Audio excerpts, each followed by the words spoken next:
tenemos la bronquitis crónica.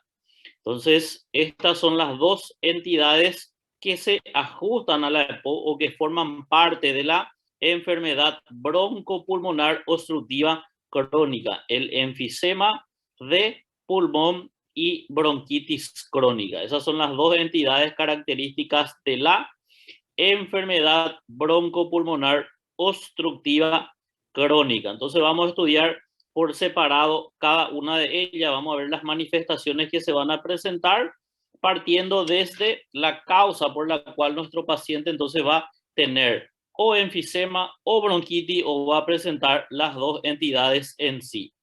Muy bien, cuando nosotros hablamos de enfermedad pulmonar obstructiva crónica, tenemos una etiología, un agente causal bastante común, que es el tabaquismo, el humo del cigarrillo. Eso es lo que daña principalmente el bronquio terminal y la estructura del tabique donde permite realizar ese intercambio gaseoso.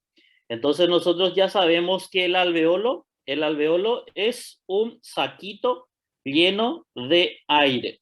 Ese alveolo tiene que estar cargado de aire para permitir alrededor de él, en los capilares que van a estar en ese sitio, permitir la difusión de los gases. En este caso, el oxígeno que tiene que entrar hacia ese vaso sanguíneo y ese CO2 que tiene que entrar hacia el alveolo para poder expulsarlos posteriormente.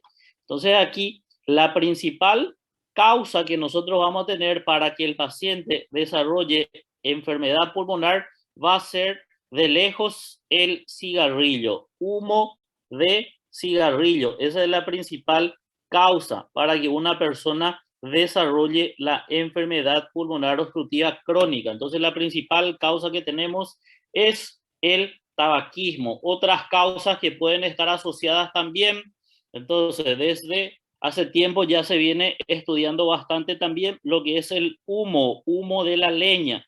Esa gente que vive en el campo y tiene cocina a leña, entonces ese humo provocado por la leña, entonces también se demostró que causa un daño a nivel del aparato respiratorio, generando en este caso la muerte de esos alveolos en sí, o más bien del tabique, destrucción de esos tabiques. Y otra causa que nosotros podemos ver en algunos pacientes, déficit de una enzima. Esta es una antiproteasa. Cuando entra el humo del cigarrillo o cualquier humo dentro de la estructura del aparato bronquial, nosotros vamos a tener un mecanismo de defensa. Un mecanismo de defensa que tiene que evitar una lesión. Y ese mecanismo de defensa van a ser las células. Y aquí vamos a tener como principal protagonista en el paciente con EPOC, vamos a tener a los neutrófilos.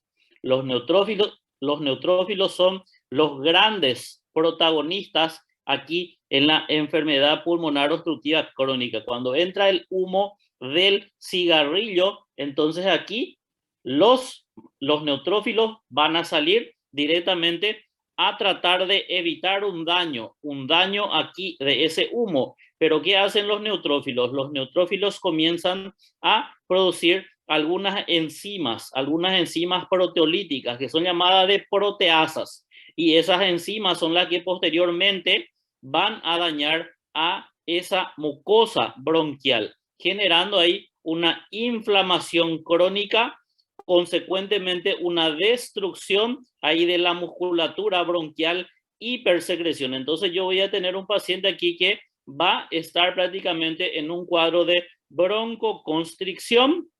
Ese paciente tiene una dificultad para dilatar esa estructura bronquial y la hipersecreción que se está generando también va a generar la obstrucción característica en estos pacientes con enfermedad pulmonar obstructiva crónica. Y ya instalándose más hacia adentro, entonces vamos a tener los alveolos y alrededor de los alveolos vamos a tener entonces el tabique, que es el sitio donde va a tener que realizarse ese intercambio. Pero en este caso, las enzimas proteolíticas producidas por algunas células, el gran protagonista aquí los neutrófilos, porque son los que más van a abundar cuando hay un daño de humo ahí en el aparato bronquial, van a liberar entonces muchas proteasas. Y de ahí es que el aparato respiratorio produce de por sí unas antiproteasas. Y la antiproteasa que produce el aparato respiratorio se llama alfa-1 antitripsina. Esta alfa-1 antitripsina es la que tiene que encargarse de evitar ese daño de las enzimas proteolíticas. De ahí es que existen pacientes o personas que tienen déficit de la enzima alfa-1 antitripsina. Entonces, tenemos menos protección. De aquí es donde nosotros podemos tener personas que tienen enfermedad pulmonar obstructiva crónica en edades tempranas. Principalmente cuando yo tengo una persona, un paciente que tiene enfermedad pulmonar obstructiva crónica menos de 40 años, entonces tengo que pensar en déficit de alfa-1 antitripsina. Entonces, las principales causas o etiologías para que una persona desarrolle la enfermedad pulmonar obstructiva crónica son el cigarrillo, el humo de la leña y déficit de la enzima alfa-1 antitripsina. Esas son las principales causas. De hecho, que hay otras causas. Cualquier otro humo generado por otra sustancia también puede desencadenar el mecanismo de la lesión del bronquio terminal y tabique alveolar. Pero entonces aquí nombramos las tres principales. Entonces esto es cobrado bastante en pruebas. Entonces tienen que saber que la principal etiología para desarrollar enfermedad pulmonar obstructiva crónica es el humo del cigarrillo, el cigarrillo. Cuando tienen pacientes con enfermedad pulmonar obstructiva crónica y el paciente es joven, tienen que pensar entonces en déficit de alfa-1 antitripsina. Entonces ahí vemos las causas por las cuales nuestro paciente va a desarrollar entonces la EPOC. Muy bien. Dentro de lo que es el mecanismo de la enfermedad, en el mecanismo de la enfermedad nosotros vamos a tener tres pasos básicamente. Aquí tenemos el número 1 que me dice inflamación. Entonces la inflamación se va a dar por liberación de enzimas proteolíticas por algunas células de defensa de ese árbol tráqueo bronquial. Entonces estas enzimas van a causar inflamación, consecuentemente vamos a tener fibrosis y exceso de secreción en el pasaje de aire ahí. Eso es lo que va a causar ahí la obstrucción de mi paciente y vamos a tener una dificultad en la ventilación, perfusión. Luego tenemos destrucción del tejido alveolar, que es lo que va a disminuir por la destrucción la superficie paciente realice el intercambio gaseoso eficaz. Y la pérdida de las fibras elásticas son las que van a llevar a que haya un colapso de la vía aérea. Entonces veo ahí de que hay una lesión desde el bronquio terminal hasta la estructura alveolar. Así es donde vamos a estar observando la lesión ahí producida por cualquier tipo de humo por déficit de la enzima, entonces causando la patología en nuestro paciente. Entonces vamos a hablar primeramente de la entidad de enfisema pulmonar, que es catalogada entonces como una de las entidades dentro de la enfermedad pulmonar obstructiva crónica. Cuando nosotros hablamos de enfisema, entonces estamos hablando de destrucción del tabique perialveolar. Entonces hay una pérdida de la elasticidad del pulmón y los espacios alveolares van a aumentar de tamaño, porque el aire que entra, el aire difícilmente realiza intercambio gaseoso porque se generó la destrucción de ese tabique. Entonces el aire, a medida que va entrando, no tiene lugar para intercambiar, y lo que hace el alveolo entonces aumentar su tamaño. Es como una bolsita, como un saquito que comienza a inflarse. Alrededor sabemos que están los capilares que tienen que realizar ese intercambio, pero el cigarrillo produjo la destrucción. No el cigarrillo en sí, sino que las enzimas proteolíticas producidas por algunas células son las que van a llevar a la destrucción de ese tabique. Entonces entra el aire. Si no tiene dónde intercambiarse, comienza a aumentar el tamaño. Se está inflando ese alveolo ahí. Y ahí es donde vamos a tener que hay signos de hiperinsuflación. Eso es lo que nosotros vemos en nuestro paciente, que comienza a aumentar el tamaño del pulmón en sí, del paciente, porque hay un aumento ahí de los alveolos. Entonces vamos a tener signos de hiperinsuflación y como ya dijimos, las causas reconocidas, en número 1 tenemos el tabaquismo y número 2 tenemos déficit de la enzima entonces alfa 1 antitripsina. Esas son las causas principales de lejos que nosotros vamos a tener. Entonces miren aquí un alveolo como un alveolo normal. Y está la parte del bronquio terminal, que es donde tiene que entrar el aire. Entonces el aire que va a entrar aquí tiene que cargarse directamente aquí a nivel del alveolo. Y ahí, separando un alveolo del otro alveolo, es donde tenemos el tabique. El tabique, que es el lugar donde tiene que realizarse ese intercambio gaseoso.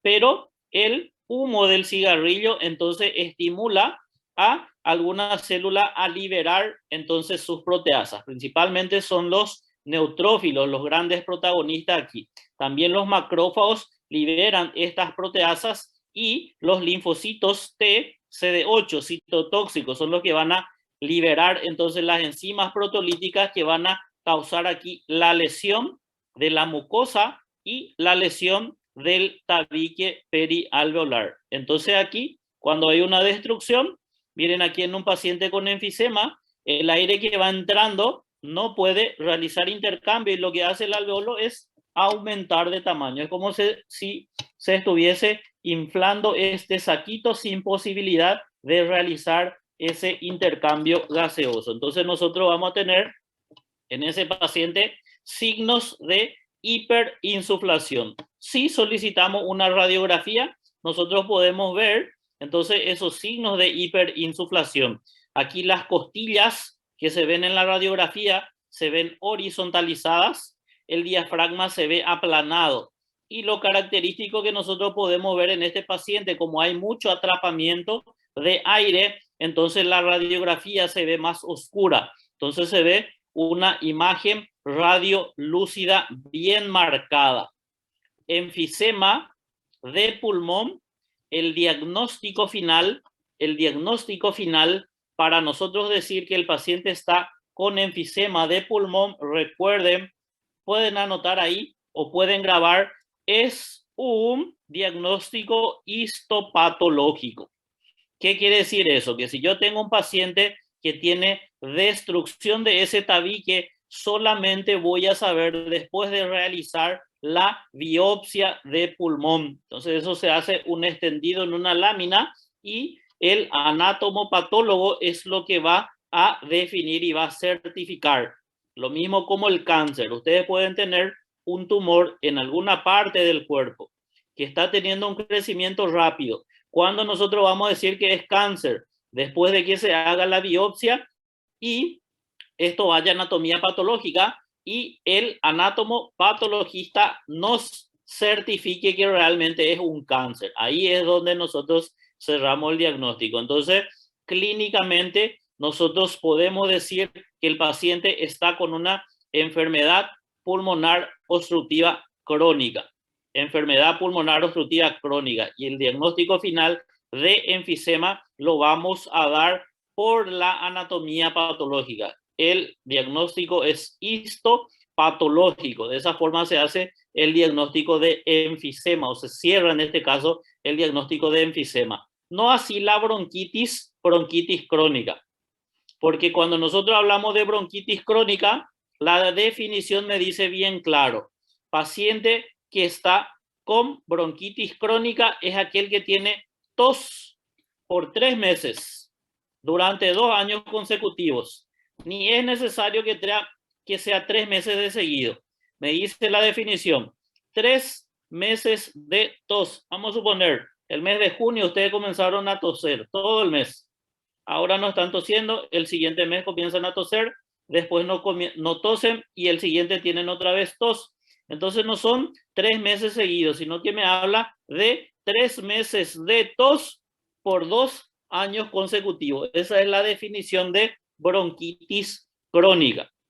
Pero para que nosotros podamos encajar aquí la bronquitis crónica como enfermedad pulmonar obstructiva crónica, yo tengo que tener un paciente con una tos crónica, 3 meses de tos en 2 años consecutivos a consecuencia del cigarrillo. Ahí entra mi paciente dentro de la categoría de EPOC, porque ustedes van a poder ver de repente un paciente, puede ser un paciente asmático, que está tosiendo 3 meses seguidos, 2 años, por 2 años consecutivos, y ese no entra dentro de la categoría de enfermedad pulmonar obstructiva crónica. Enfermedad pulmonar obstructiva crónica entra aquel paciente que tiene tos por 3 meses, 2 periodos consecutivos a consecuencia del cigarrillo. Ese es el paciente que entra dentro de la categoría de EPOC. Entonces, enfermedad pulmonar, enfisema y la bronquitis. Enfisema, el diagnóstico se va a certificar entonces a través de la anatomía patológica, diagnóstico histopatológico, y la bronquitis entonces va a ser de diagnóstico clínico.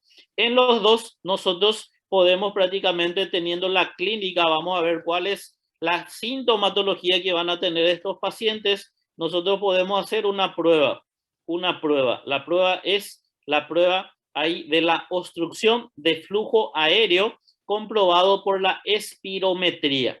Entonces la espirometría me va a decir que el paciente tiene una obstrucción al flujo aéreo. Entonces, en el caso de la bronquitis crónica, nosotros podemos dar el diagnóstico aquí de EPOC solamente por la clínica. Pero si yo quiero certificar que el paciente tiene enfisema realmente de pulmón, entonces tienen que hacer la biopsia de pulmón para poder cerrar de esa manera el diagnóstico de nuestro paciente. Muy bien, esta imagen aquí, la gente que estuvo practicando conmigo ya estuvo viendo esta imagen.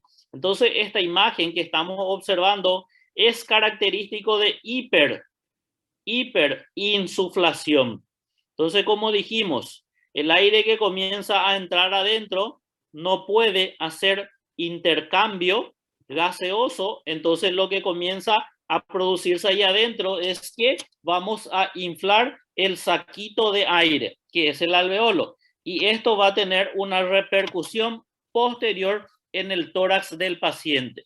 ¿Qué vemos aquí? Que el paciente tiene un aumento del diámetro anterior y posterior, entonces hay un aumento de diámetro antero-posterior en este paciente. Esto es característico, llamado de tórax en tonel o tórax en barril.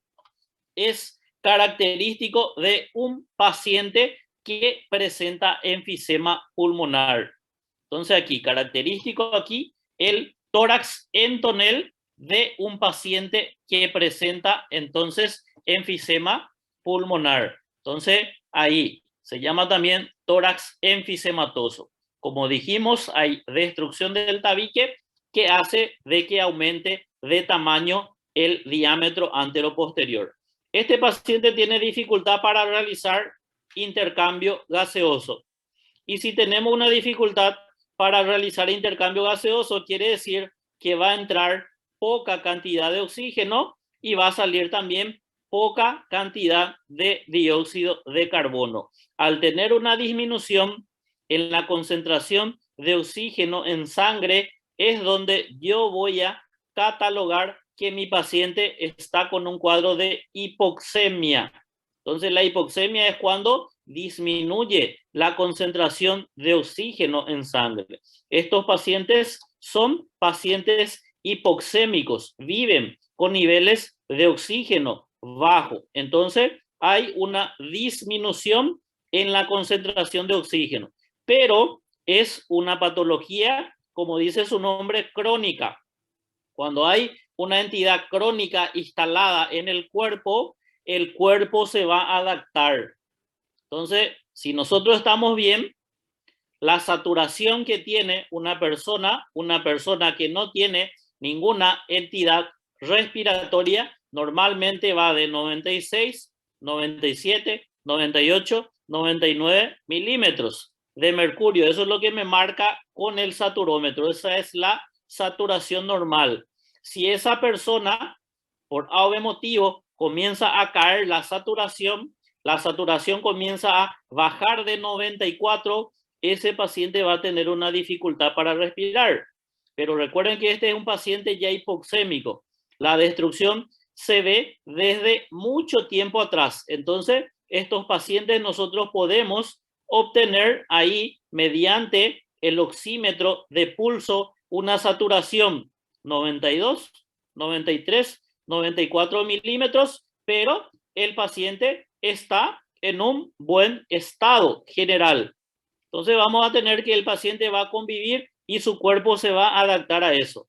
Pero vamos a tener que en algún momento ese paciente va a tener alguna dificultad para respirar y lo va a hacer buscar un atendimiento médico. Entonces, cuando el paciente tiene una dificultad para respirar, ahí es donde va a buscar un auxilio médico. Y ahí es donde nosotros tenemos que abrir mano y pensar, analizar de qué es lo que puede estar agravando esa dificultad para respirar en estos pacientes.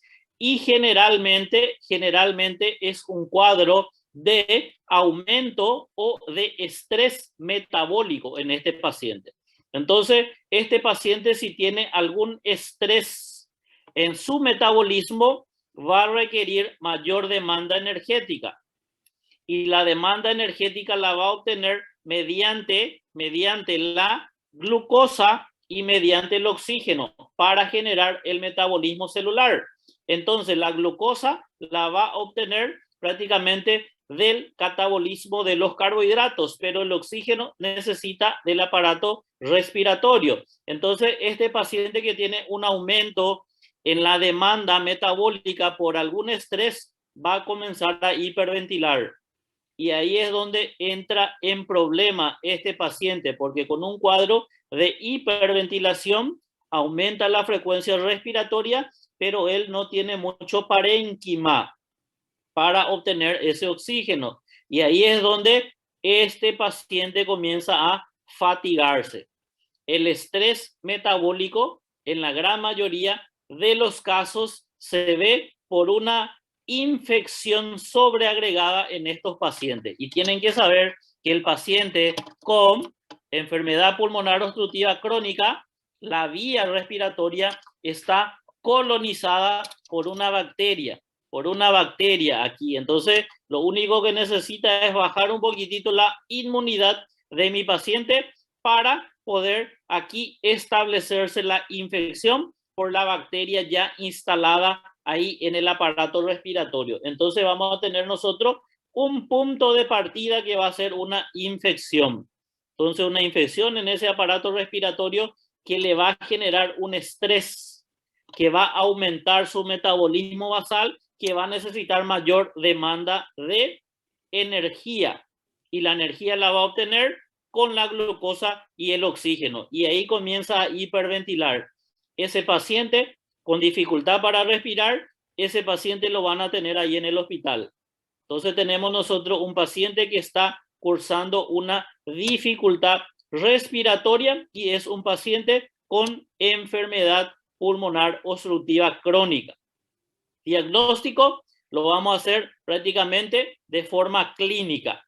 El diagnóstico se hace de forma clínica. Entonces tenemos el diagnóstico, anamnesis y el examen físico. Dentro de la anamnesis, la principal pregunta que deben hacer a este paciente es si fumó por mucho periodo o no.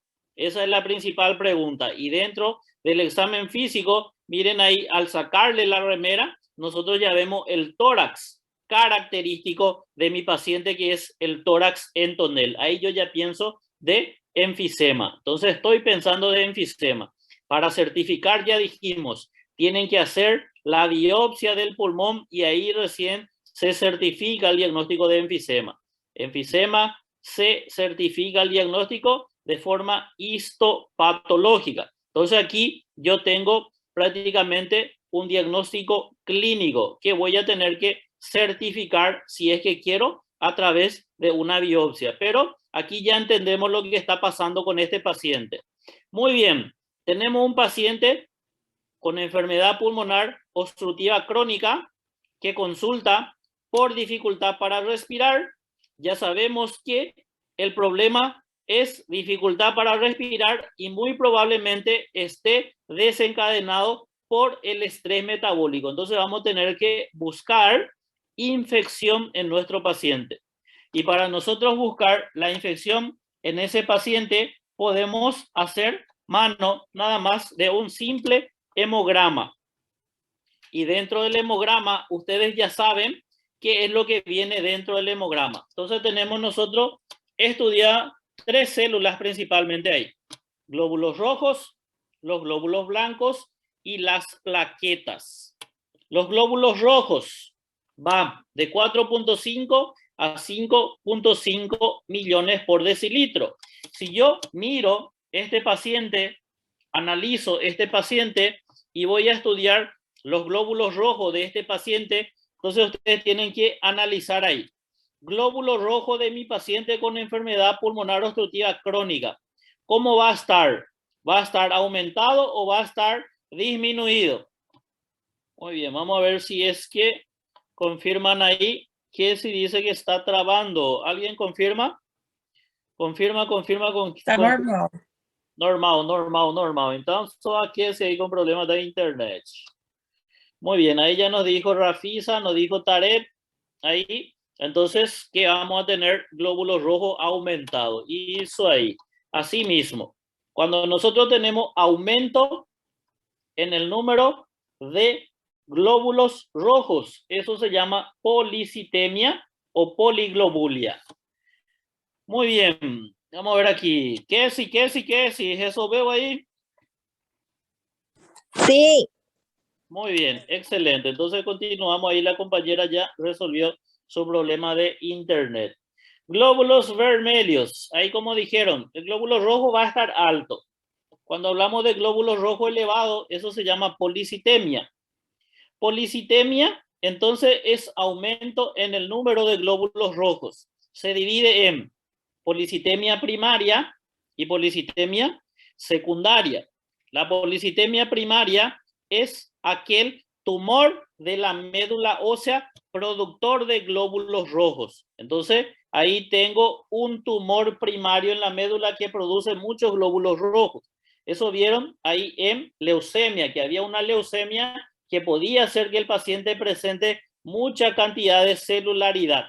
Entonces podemos tener policitemia vera en un paciente con leucemia. Muy bien. Entonces aquí tenemos policitemia primaria, el tumor de la médula. La otra policitemia es la secundaria y la secundaria se subdivide en dos. Tenemos la policitemia fisiológica, que son aquellas personas que viven en la altura, que tienen déficit de oxígeno. Y al tener déficit de oxígeno, entran en un cuadro hipoxémico y el riñón es el detector de concentración de oxígeno en el cuerpo, de tal forma de que si llega poca cantidad de oxígeno a nivel renal, el riñón va a compensar produciendo mayor cantidad de eritropoyetina. Y ahí es donde se va a liberar mucha eritropoyetina, que va a hacer que consecuentemente se produzca más glóbulos rojos. Es el mecanismo por el cual las personas que viven en la altura van a presentar mayor cantidad aquí de glóbulos rojos, desencadenando la policitemia secundaria fisiológica.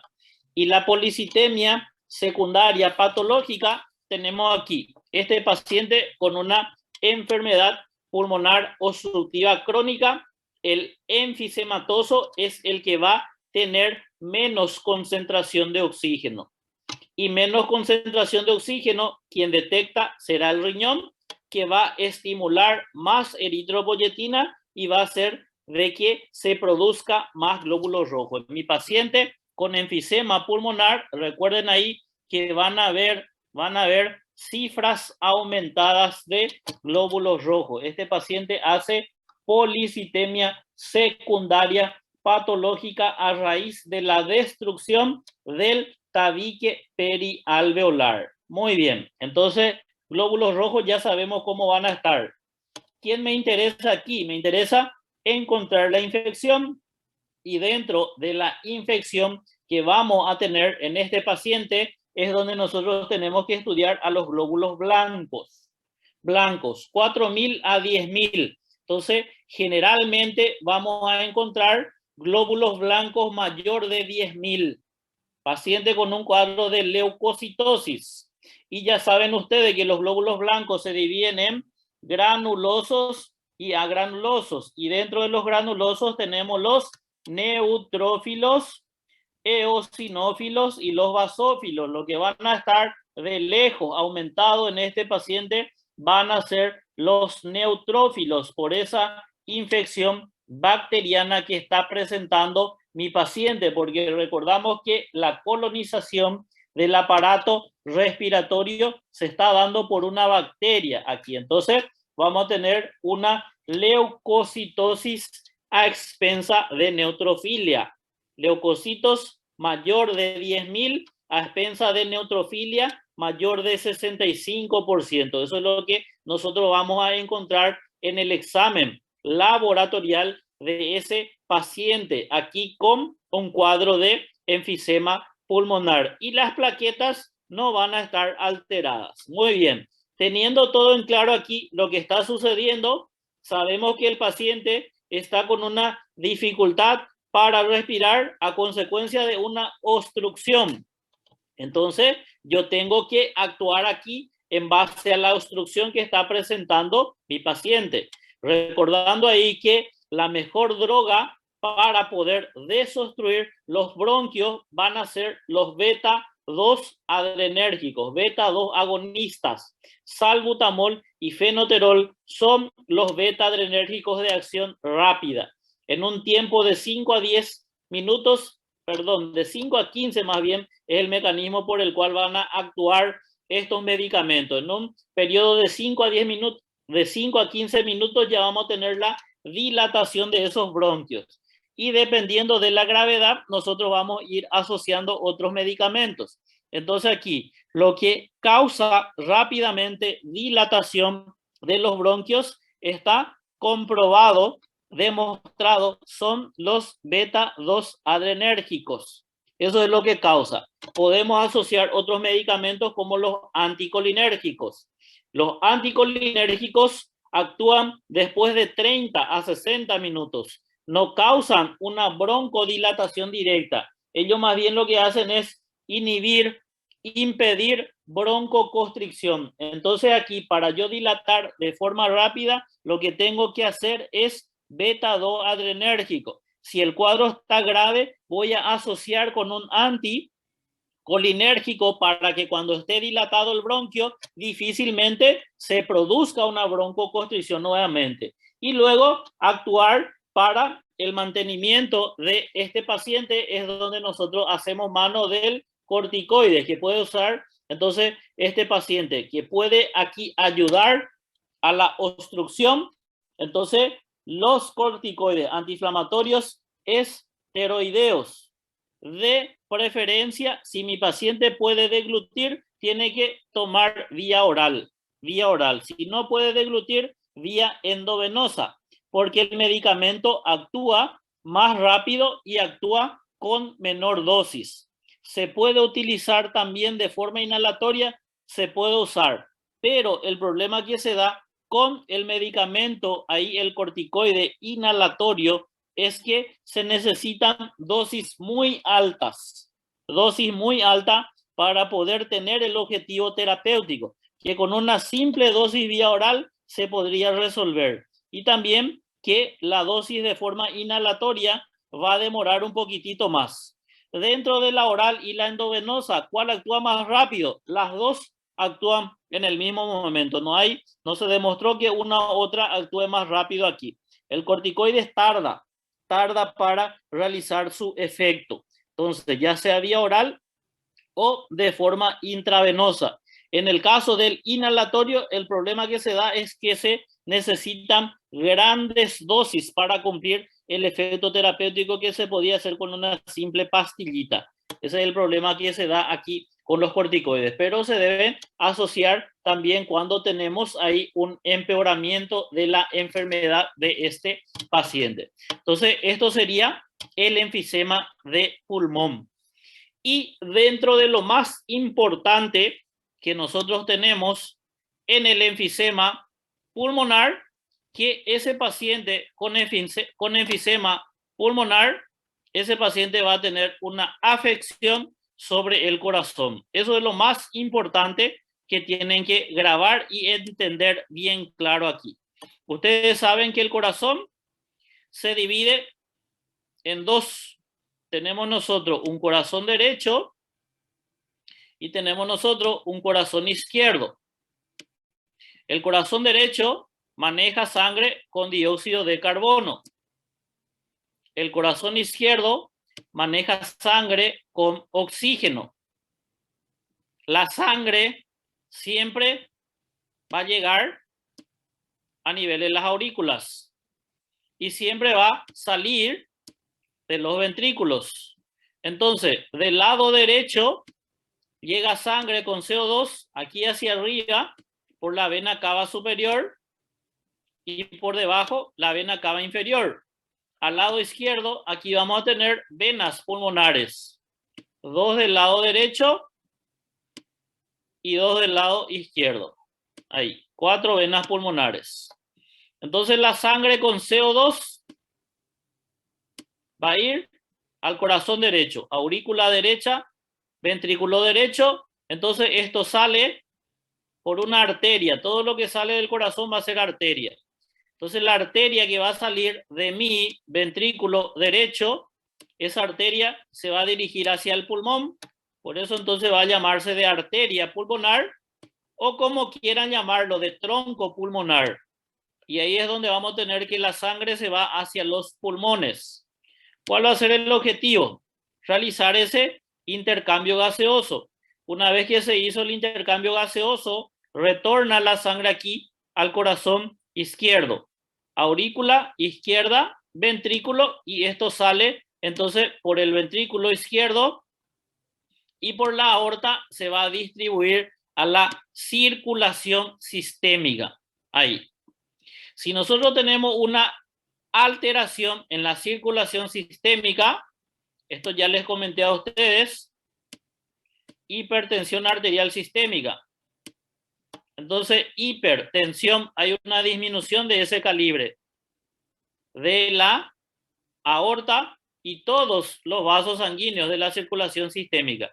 Si yo tengo disminución del calibre, vamos a tener un aumento en la presión. Si hay un aumento en la presión arterial, aquí, sistémica, el corazón que va a sufrir con eso va a ser el corazón izquierdo. Este corazón es el que va a tener que hacer la fuerza. Miren ahí, va a tener que hacer la fuerza. Y ese corazón que hace fuerza es un corazón que va a crecer. Desarrolla una hipertrofia ventricular izquierda. Entonces aumenta de tamaño ese corazón.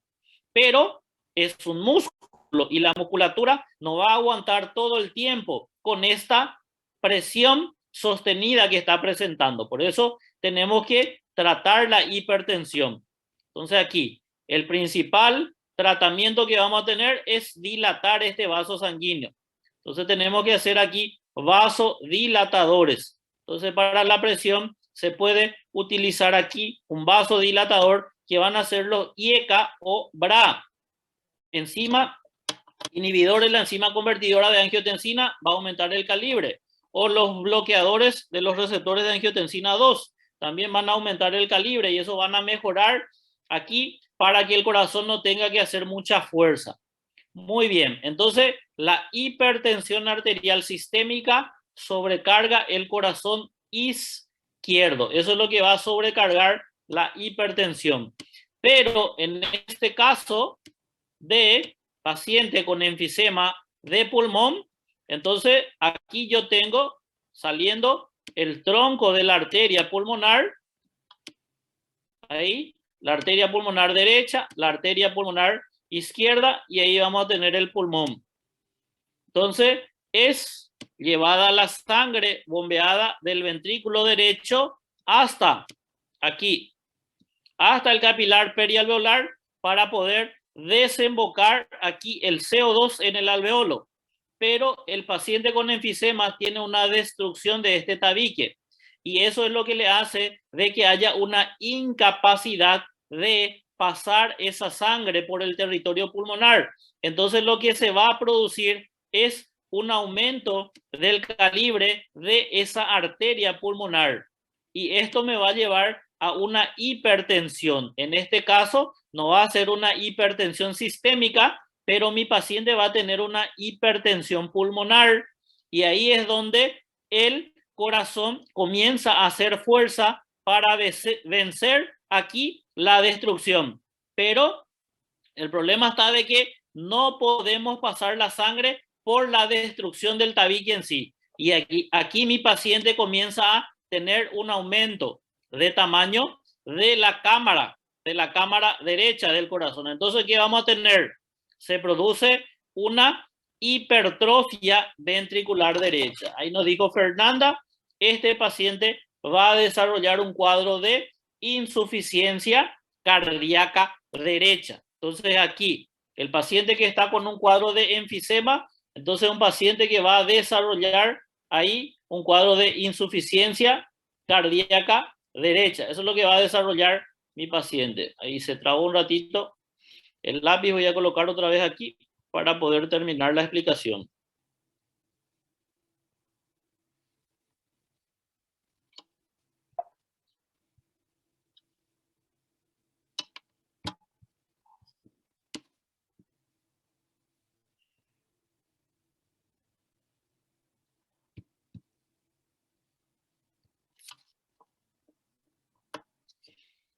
Solo un ratito, aquí se trabó el lápiz.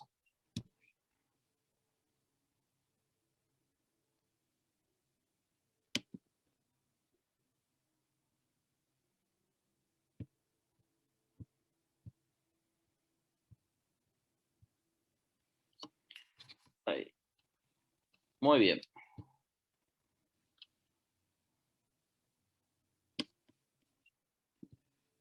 Ahí vamos a continuar entonces. Voy a borrar aquí los dibujos que están y seguimos. Muy bien, aquí entonces tenemos el corazón. Entonces mi problema va a estar directamente aquí con la cámara derecha. Entonces esto va a tener un crecimiento ventricular. Crecimiento ventricular. En algún momento mi paciente va a perder la fuerza para poder entonces bombear esta sangre, y va a llevar a una congestión retrógrada, y eso es lo que nosotros tenemos que entender bien claro en este paciente.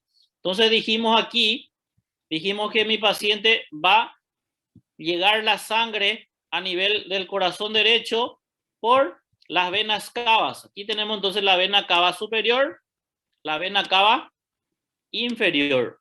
Esta vena cava superior se forma por los troncos venosos, brachiocefálico derecho, brachiocefálico izquierdo. Aquí tenemos la vena yugular interna y aquí tenemos la vena subclavia. Aquí la misma cosa del otro lado, vamos a tener la vena yugular interna y aquí tenemos la vena subclavia. Todo esto está internamente y nosotros no vemos a estos vasos sanguíneos.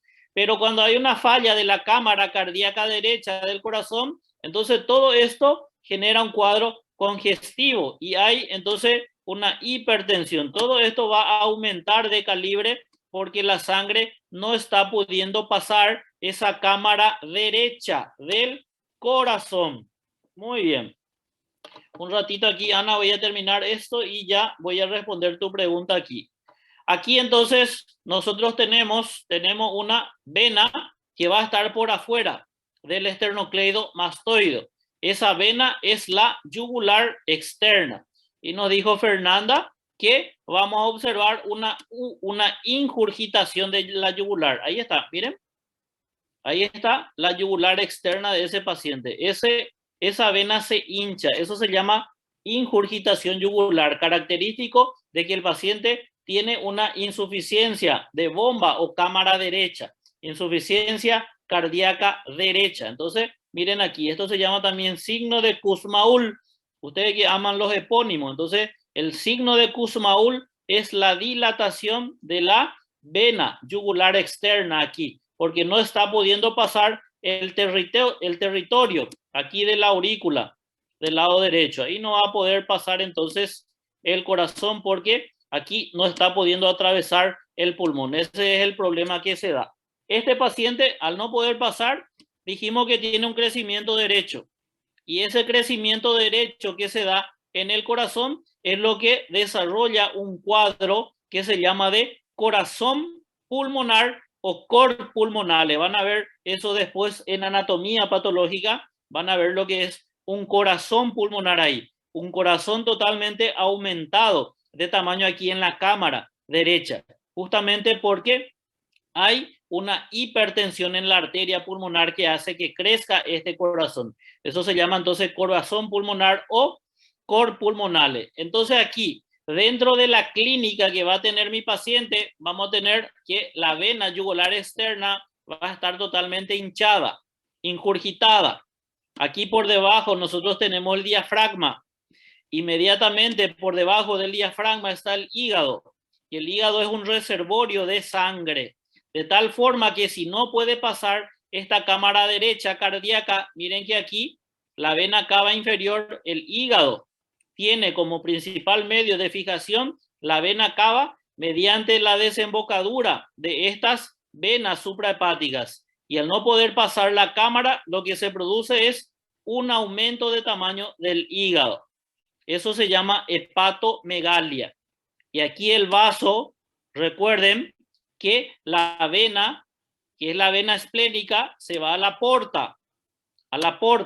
Entonces, también tenemos un aumento del tamaño del vaso. El paciente con insuficiencia cardíaca derecha tiene aumento del hígado y tiene un aumento del vaso. Eso se llama hepatoesplenomegalia. Entonces tenemos, por un lado, la ingurgitación de la vena yugular. Por otro lado, tenemos el aumento de tamaño del hígado, del vaso, y también ahí a nivel de los miembros inferiores que esa sangre no está pudiendo atravesar. Entonces, eso se llama edema, edema de miembros inferiores. Vamos a desarrollar un cuadro de edema ahí a nivel del miembro inferior.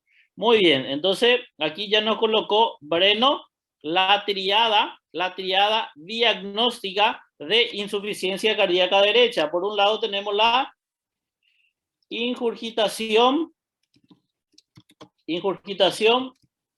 yugular, hepato, esplenomegalia y edema en miembros inferiores. Esa es la triada clínica diagnóstica de mi paciente con insuficiencia cardíaca derecha. ¿Por qué mi paciente con enfisema de pulmón tiene insuficiencia cardíaca derecha? Porque tiene destrucción del tabique que impide que esté atravesando la sangre, aquí que es bombeada por el corazón derecho. Eso es lo que hace un crecimiento de este corazón derecho que lleva a una falencia de bomba. Entonces, aquí lo más importante que tienen que saber que el paciente con enfisema de pulmón, el paciente con EPOC va a desarrollar una insuficiencia cardíaca derecha. Entonces vamos a tener una insuficiencia cardíaca derecha también en este paciente que desarrolla un cuadro de enfisema pulmonar. Muy bien, entonces aquí en esta imagen podemos comprender bien lo que se da ahí en el paciente. El tórax característico que tiene entonces el tórax en tonel es un tórax enfisematoso. Enfisema de pulmón, una de nuestras entidades de la enfermedad broncopulmonar obstructiva crónica.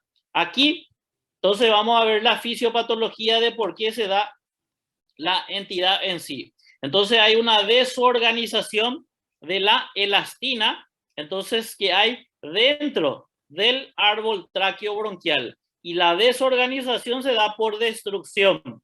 y la destrucción tenemos por las enzimas proteolíticas que van a ser las proteasas, producidas, como ya dijimos, principalmente por los neutrófilos, también los macrófagos y los linfocitos T citotóxicos. Esos son los que producen las enzimas proteolíticas que dañan y destruyen aquí mi tabique perialveolar. Agente causal principal, entonces, es el humo de cigarrillo, o algunos otros irritantes también pueden causar.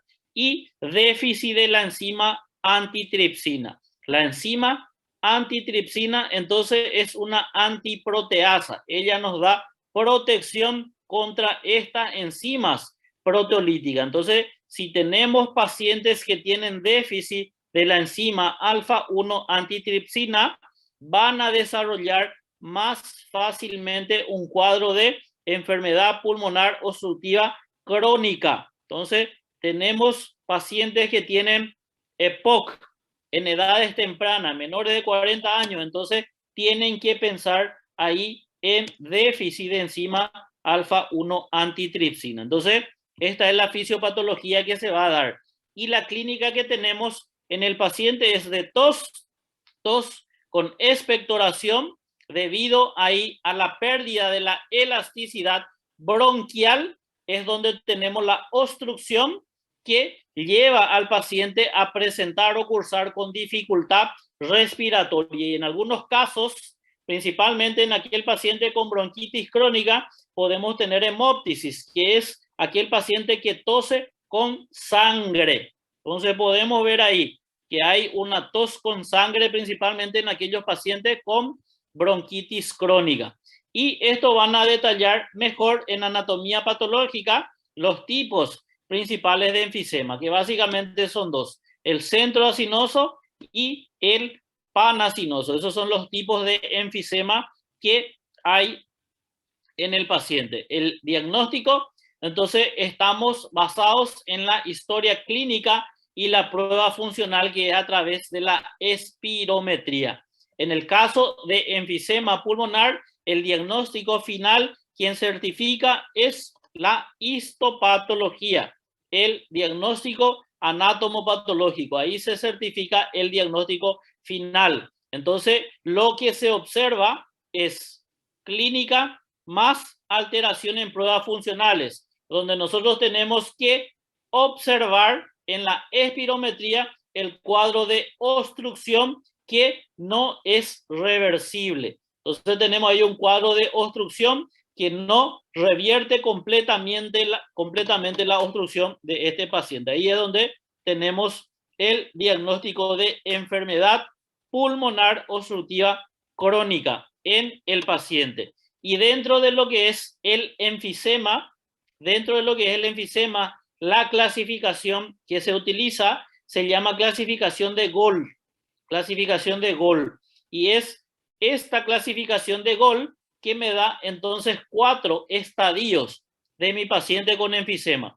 Paciente, estadio 1, que es aquel paciente con enfisema leve; 2, moderado; 3, grave; y 4, muy grave. Entonces se hace mano aquí de la espirometría. Aquí es donde tenemos los resultados. Cuando hay una obstrucción, ahí de que se consigue vencer, mayor de 80% es leve; entre el 50 y 80% de obstrucción es moderada; entre 30 y 50 es donde tenemos una obstrucción grave; y muy grave es cuando hay menor de 30%. Aquel paciente que está con un paro respiratorio también es donde tenemos nosotros un paciente enfisematoso grave. Entonces, esta es la clasificación utilizada para el enfisema de pulmón. Se llama clasificación de Gold. Voy a escribirle aquí. Clasificación de Gold. Esa es la clasificación utilizada entonces para aquí mi paciente enfisematoso con EPOC. Entonces, la clasificación de Gold. Y por otro lado tenemos la bronquitis crónica, que tenemos entonces una inflamación de vía aérea, ya sea de grande o pequeño calibre. Y para hablar de bronquitis crónica, entonces, como dijimos, por definición es aquel paciente que tose por 3 meses en 2 años consecutivos. Esa es la definición de bronquitis crónica. Muy bien, esa va a ser la definición entonces de nuestro paciente con bronquitis crónica. Si es a causa del cigarrillo, entonces entra dentro de la enfermedad pulmonar obstructiva crónica. Muy bien, entonces el día de hoy estuvimos viendo lo que es la enfermedad pulmonar obstructiva crónica y las dos entidades que están formando parte de esta entidad, que es el enfisema de pulmón y bronquitis crónica. Con esto estamos entonces terminando nuestra clase. Vamos a ver si es que alguien tiene alguna duda, si tienen alguna pregunta para poder aclarar la duda y poder ir encerrando. Vamos a mirar un ratito aquí. Me había hecho Ana me había hecho una pregunta, no conseguí entender por qué el EPOC causa hipertensión para que después causa hipertrofia del ventrículo derecho. Muy bien, Ana. Entonces aquí nosotros habíamos dibujado el corazón y sabemos que este ventrículo del lado derecho tiene que bombear sangre hacia los pulmones. Ahí. Tiene que bombear sangre hacia los pulmones. En el caso del enfisema, ¿qué yo tengo con el enfisema? Que el paciente tiene destrucción del tabique, por donde tiene que pasar la sangre. Entonces la sangre no consigue pasar el pulmón. Al no conseguir pasar el pulmón, entonces el corazón derecho, el ventrículo derecho va a tener que hacer más fuerza para intentar pasar. Pero el problema no está con la fuerza para pasar la sangre. El problema está de que hay una destrucción y esto lleva a un crecimiento del ventrículo derecho. Ahí va a crecer el ventrículo derecho de este paciente por la fuerza que está desarrollando a consecuencia de la hipertensión pulmonar por no estar pudiendo atravesar la sangre aquí el territorio pulmonar. Eso es lo que le va a llevar, Ana, aquí a una hipertrofia ventricular derecha. Muy bien, vamos a ver aquí qué más tenemos. Hepatoesplenomegalia con ingurgitación puede, vamos a ver aquí un ratito. Hepatoesplenomegalia con ingurgitación puede desencadenar una hipertensión del sistema porta. Sí, hay una hipertensión portal. Una hipertensión portal. No, en el caso aquí, Taret, en el caso aquí es una falla de bomba derecha. Falla de bomba derecha. Aquí está el diafragma. Aquí vamos a tener el diafragma. Vamos a colocar aquí otra vez.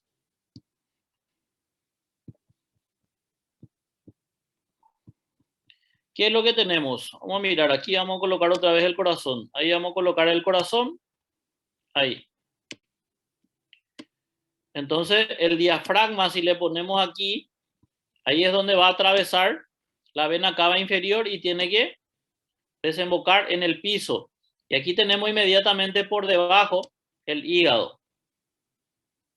Ahí.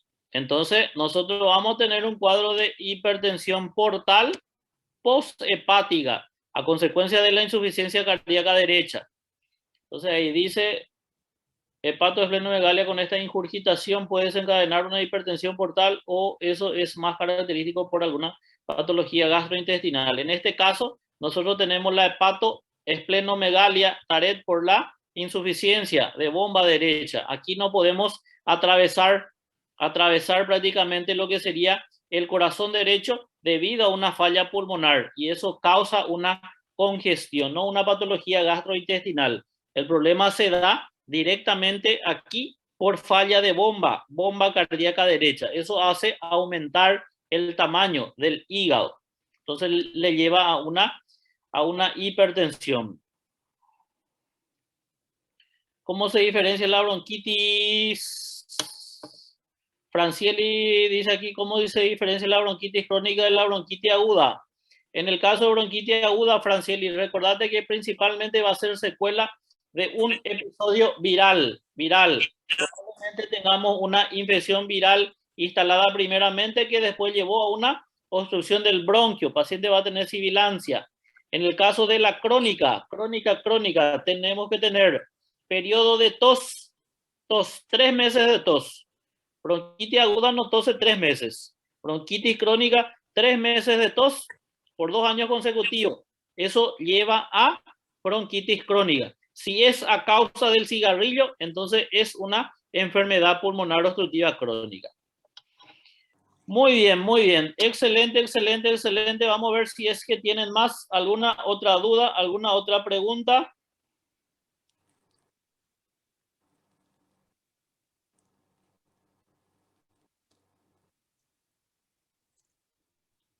Sí, así mismo, Ana. El caso de asma nosotros tenemos que va a ser desencadenado, entonces por algún alergeno. Entonces es una respuesta exagerada que se da por la vía respiratoria. El paciente con asma sufre porque algún irritante entró y tenemos 2 células que van a presentar ese antígeno ya reconocido. En el caso del asma, entonces están los macrófagos y las células dendríticas que detectan rápidamente el antígeno y llevan a los linfocitos TH2 y eso hacen una respuesta exagerada, liberación de mucha inmunoglobulina, IgE, que lleva al desarrollo de una inflamación crónica en estos pacientes. Esa es la diferencia que tenemos con el paciente asmático. Siempre que se exponga a ese irritante, el paciente va a tener las crisis de asma.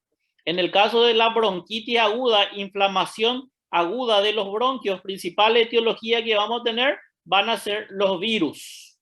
Virus. Muy bien, muy bien. Excelente, excelente, excelente. Bueno, estamos ahora ya dejando nuestra clase hasta aquí.